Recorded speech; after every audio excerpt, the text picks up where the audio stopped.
The NFL and NFL Players Association have agreed to update the league's concussion protocol following a joint investigation into the league's procedures.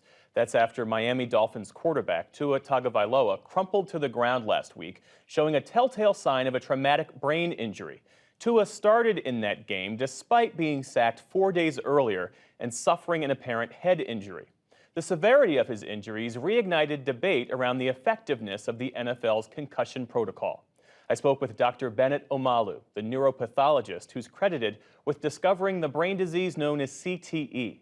He says over the years, the NFL, instead of seeking his counsel on how to handle concussions, never contacted him and instead tried to undermine his work. Nobody has ever reached out to me. In fact, what they've done is that they've gone on this smear campaign to delegitimize me, sometimes very racist. Every time they mention my name, they say the Nigerian born, so that people in their subconscious will begin to associate me with the scam emails you get from Nigeria. So it's a shame, in my opinion. But again, it doesn't bother me. It doesn't truly bother me. I still have to speak my truth and help save lives.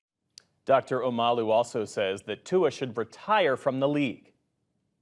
With the two documented concussions, he must have suffered thousands of repeated impacts to his head. And remember, the brain is not like the liver. The liver, you damage it, it regenerates. The brain doesn't do that.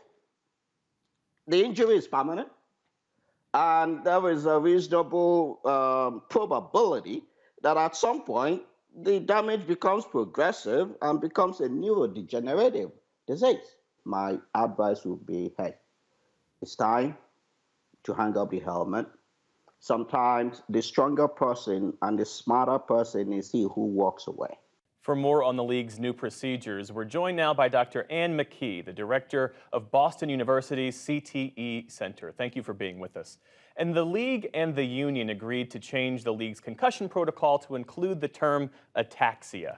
What is that exactly, and do these new rules go far enough? So ataxia is imbalance or difficulty maintaining your position in space, they added that to the concussion protocol. I'm not sure that that's a major improvement. They already had gross motor incoordination, which to me covers ataxia.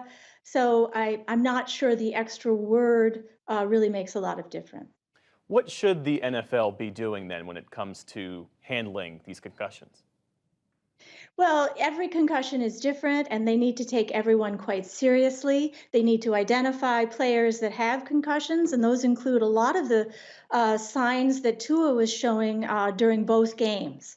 To me, looking from just at the replay, it did look very concerning that he'd had a major blow to the head.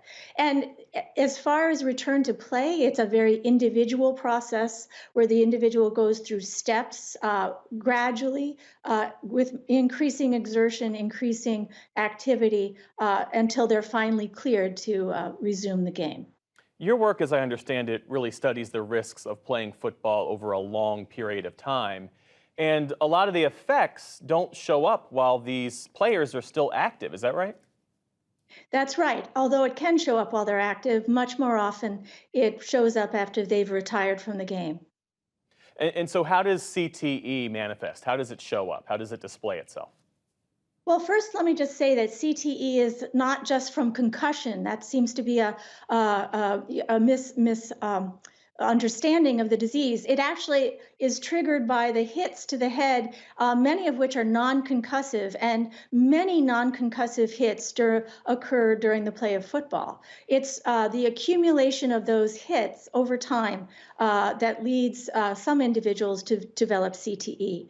The manifestations tend to be behavioral, personality and mood changes early on, but it can lead to dementia and severe cognitive impairment in older individuals.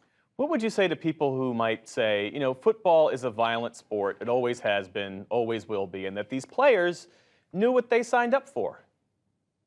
I don't think it's true that the players knew what they signed up for because there's been such a emphasis really on denial and just ignoring the evidence. There's overwhelming data from our work and many other researchers' work that the risk for CTE is dependent on the number of years of playing football. There's a direct dose response between number of years of playing football and your risk for CTE. And I don't think that message is getting across to younger athletes, to families, to parents. And I don't think it's coming across to professional players either. I don't think they are educated in what their real risks are. Dr. Anne McKee is the director of Boston University's CTE Center. Thanks again for your time. Thank you.